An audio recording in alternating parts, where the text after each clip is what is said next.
Hello and welcome to my channel, or welcome back to my channel. Hope everyone is doing well. Today we're going to be talking about the disappearance of Maddy Scott. If I pronounce anything wrong, I do apologize. Maddy Scott was born to Eldon and Dawn Scott on April 29, 1991. She is the younger sibling of Ben and the older sibling of Georgia. She enjoyed dirt biking, figure skating, horseback riding, team sports, and hanging with her friends. Maddy worked as an apprentice heavy-duty mechanic with her father at MBG Logging. She was described by her brother as someone who was as comfortable in a dress as she was in her work overalls. Maddy is described as having a vivacious, fun-loving, playful, social personality and would often do things on the spur of a moment. She would often break off engagements if she felt there was something more fun. For example, she broke off an engagement with her cousin Cora Kelly with a day's notice to go to the party at Hogsback Lake instead. Still, it is considered completely out of personality for her to be out of touch with family and friends for so long. Scott loved to have nice things too. Expensive motorbike gear was left at her campsite, and she recently upgraded her iPhone before she went missing. She is also described as having a caring and affectionate personality, described by her friend Chelsea Little as willing to give the shirt off her back for someone in need. Scott also enjoyed performing with and for her friends in fun, short amateur video productions. She is described as someone who would bring it all together. It was also reported that she focused more on social endeavors at school, and though she managed the academic side of school, she wasn't too interested in academics. Scott was single at the time of her disappearance. She was on a couple of dating sites at the time. There was a guy who she was interested in for some time, who was at the party on Friday night for a bit. He told her that he just wanted to be friends, according to her father. She was a bit upset, but nothing drastic. It is not known whether there was any further investigation into the guy who Scott was interested in. There was another boy who was interested in her, but according to Dawn Scott, she wasn't interested in him. According to her, he got a bit huffy in private according to only a couple of people, not a public display, and has been put through the ringer. According to Dawn, his daughter's cell phone records indicated that she had an incoming call at 12:30 a.m. on May 28, 2011, the night of the party, from a young guy who we know. At the time of her disappearance, Scott was a 20-year-old Caucasian female of 160 to 180 pounds, standing 5'4" with green eyes and a natural ginger hair color. She has numerous ear piercings and a nose piercing. At the time of her disappearance, she recently got a tattoo of a bird meant to represent a falcon on her inside left wrist. Scott went to Hogsback Lake in her white 1990 Ford F-150 pickup truck with Geordie Bulldog. There were a number of items which Scott took with her to the lake that remained on, in, or around the vehicle after her disappearance. Many of these items were of value. Items found around the truck after her disappearance included a 2-person dual-toned blue tent, sleeping bags, toiletries, and costume jewelry. Items in the open bed of the truck after her disappearance included a hatchet, a cooler with wine and beer, a gas can with some gasoline, and motorbike boots. Items found within her truck, which was locked, included some clothes, her purse, and an expensive camera. Numerous items were known to be missing at the time of her disappearance. These items include the clothes that she was wearing, an iPhone 4 with a robin's egg blue case, and a large cluster of keys with Ford key on a Gothic-style lanyard. Other than Geordie Bulldog, Scott was friends with few others at the party. Spending most of her life in Vanderhoof, Scott attended Chaco Valley Secondary School, where she met Geordie in 2007. She was new to the school. She and Scott became friends soon after she arrived. though her friends dwindled by the time they had graduated in 2009. The party was a birthday party thrown as a yearly event by a man who was present at Hogsback. The party was advertised on Facebook event. It was reported that there were around 50 people who attended the party. Scott had attended the party with her friend Geordie Bulldog on the evening of May 27, 2011, but had retired to her tent and sleeping bag before a fight broke out around midnight, and Geordie, injured and drunk, felt compelled to leave with her new boyfriend. According to Bulldog, even though she had tried to convince Scott to leave, Scott was already in her sleeping bag and didn't want to get up, so Bulldog left her there. Bulldog came back to her campsite with her boyfriend at about 8:30 a.m. the next morning to get Bulldog's clothes and sleeping bag before she went on her way to work. Bulldog found Scott's tent unzipped with her sleeping bags and stuff moved to the side. She said that she didn't see Scott and never reported this to anyone. Scott and her father were texting at 11:30 p.m. Friday, May 27, 2011, and the last activity on her phone was about 12:30 a.m. on Saturday, May 28, 2011, when, according to Dawn, there was an incoming call from a guy we know. Cell phone records retrieved by RCMP, including tower pings, and they had everything they needed. There was no record of any incoming cell phone activity after this. A second party occurred in the evening of Saturday, May 28, 2011, that was over twice the size of the party where Scott disappeared. Scott's sister was at the second party but didn't see Scott there and didn't want to report that she was at the party because she was underage and didn't want to get in trouble. Scott's tent was flattened at the second party, and the person who flattened it was identified and questioned by RCMP, and nothing was reported to the public in regards to suspicious motives. The investigation following the Maddy Scott disappearance had used more investigative tools than any other case in BC history. Police stated that they had interviewed all the party goers who were at the party the night of May 27, 2011, and reported that they had no reason to believe that anyone at the party was responsible for her disappearance. The police also reported that everyone was cooperative with taking polygraph tests. Most of the people at the party, with 150 people on Saturday night, also took the polygraph tests. Geordie Bulldog reported that she took the test numerous times and that at least one of those times she said that they told her she aced it. One thing of note about polygraph tests is that in Canada, the results of polygraph tests are not actually admissible as evidence in criminal court, so it leaves the question as to what the RCMP actually used the polygraphs for. It is possible that the tests were used to put pressure on the subjects being questioned so as to elicit a confession. The police collected and examined all of Scott's belongings from the campsite, including her truck, tent, sleeping bag, and pillow. The police also collected Bulldog's sleeping bag, pillow, and pillowcase, though Bulldog had collected them on the Saturday morning after the party. Bulldog had washed her pillowcase, but not her sleeping bag. The police found blood in Bulldog's sleeping bag, which was determined to be from Bulldog's ankle. She was questioned about this blood, and she was cleared after reporting that it came from when she was on a school trip years before. The Scott family also hired a private investigator who did their own interview with Geordie Bulldog. They reported back to the Scotts that Bulldog kept asking to have her favorite pillow back. Sergeant Floyd of the RCMP reported, "We haven't identified anyone that would have a grudge or had any reason to harm or cause Madison's disappearance." RCMP reported that there was no sign of a struggle. RCMP believe that foul play is involved. The area around Hogsback Lake has been searched extensively, including the lake, creeks, fields, swamps, and forests surrounding the lake. Hogsback Lake is a lake of about 128 acres in size and 22 feet at its deepest, with clear water, 10 plus feet visibility.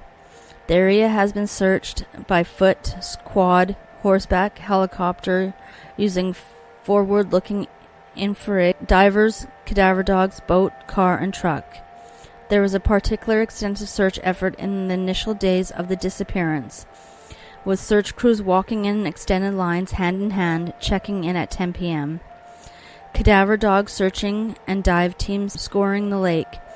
The helicopter search included the use of forward-looking infrared in the early morning hours, as the ground was cool and the body heat would stand out. The helicopter search covered an area east to west between Isle Pier and Fraser Lake, and north to south between Fort St. James and south of Sincut Mountain, Finger Lake, Paddock Lake, totaling in an area of approximately 2,788.16 kilometers. The boat search included the use of side-scanning sonar.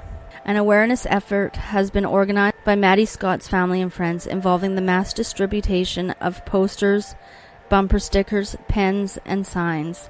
The awareness campaign seeks to distribute information about who Scott is, the fact that she is missing, and whom to contact if you have information. Currently, there is an advertised $100,000 reward for anyone sharing information leading to the arrest of whoever took Scott.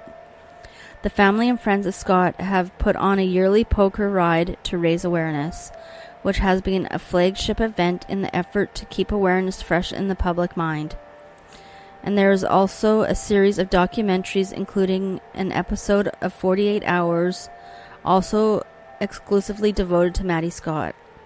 A documentary film produced by Scottish director Stephen F. Scowler, blogs, video blogs, and a Crime Stoppers video about her disappearance. Numerous theories exist as to what happened to Scott, judging from her personality, described by friends and family, and how she lived with her parents and often checked in.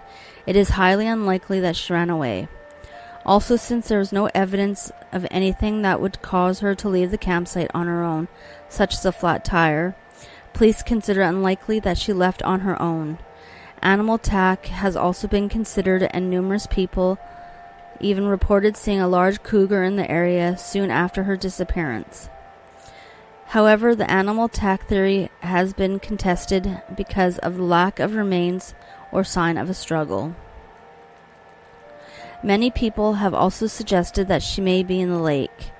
However, this theory has been proven highly unlikely, as a team of professional divers explored the lake and found nothing. Also, cadaver dogs searched the perimeter of the lake during the early stages of the search and found nothing. The lake is fairly small at 120 acres and is only 22 feet at its deepest and reasonably clear, so it's not hard to search. RCMP believe that foul play is involved in the disappearance of Maddy Scott. The RCMP also said that there was no sign of a struggle. It was also reported that apart from the clothes which she was wearing, the only two items missing with her are her iPhone 4 and a large bundle of keys, including a Ford key on a Gothic lanyard. It is not known exactly how she left, though. Rick Beatty from Vanderhoof Search and Rescue said that, like the RCMP, a lot of people assisting the search came to the conclusion that she might have left via vehicle because there was no evidence to indicate that she left by foot. Since there was no sign of a struggle and Scott was able to collect her keys and cell phone before leaving, this implies that Scott was convinced to go on her own volition. Dawn Scott mentioned that there was a guy who she was interested in romantically for some time, who was at the party for a bit. Dawn said that Maddy told her that he wasn't interested, and he told Maddy that he just wanted to be friends. It's not yet public knowledge how much effort was put into investigating this man. Another person who is a suspect was the guy who was interested in Scott, but huffy in private because she wasn't interested in him. This guy was put through the ringer, and since Scott wasn't interested in the guy, he would have had more difficulty taking Scott without a struggle than the man who Scott was interested in. Many people have pointed towards Geordie Bulldog as having some sort of involvement in Scott's disappearance, and since Bulldog was supposed to spend the night with Scott, it is natural to suspect her. However, Bulldog took numerous polygraph tests, and according to her own testimony, she aced it. In addition to this, since she left the party with her new boyfriend, Tyler, at the time, she would have had to find a way to make it back to the campsite without being noticed or conspired with another person to have taken Maddy Scott. Bulldog had left with her boyfriend. It is unlikely that Bulldog had a hand to play. However, it is not yet public knowledge how much effort was put into investigating Tyler. Another rumor suggests that Fribjan Bjornsson may have been somehow involved in Scott's disappearance. The rumor started after Jordy Bulldog was interviewed on 48 Hours, having said that Scott and Bjornsson were involved and that he was bad news. The rumor suggests that Scott's disappearance and Bjornsson's death are related. They played on the same recreational softball team for a while. However, some effort was made by the police to investigate Bjornsson and his potential relation to Scott's disappearance, and police and the victims' families don't believe there are any significant links between the two cases. Bjornsson himself was murdered in 2012 in Nackansdale. It has been proposed that a stranger who wasn't at the party may have taken Scott. Considering the remoteness of Hogsback Lake and the timing of Scott's disappearance, this theory is less likely than if the abductor was at the party. Even if they came back later, Jordy Bulldog did report that there were some people who arrived later at the party that she didn't know.